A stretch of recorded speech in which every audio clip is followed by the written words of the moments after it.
Substitutional versus Interstitial Impurities.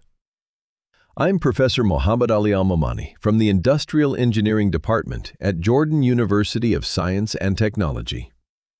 Imagine a third-year engineering classroom with fixed seats. This classroom represents our crystal lattice, where the students represent the host atoms. Now, a guest student from another college, at about the same academic level, joins the class. She takes a normal seat usually occupied by an engineering student. This is like a substitutional impurity. An atom comparable in size to the host atoms replaces one of them at a normal lattice site. Now imagine something different. One student brings her much younger sister to class. She is much smaller and sits on an extra chair placed between the fixed seats. This represents an interstitial impurity. A much smaller atom fits into the space between host atoms, occupying an interstitial site without replacing a host atom. So remember the simple distinction.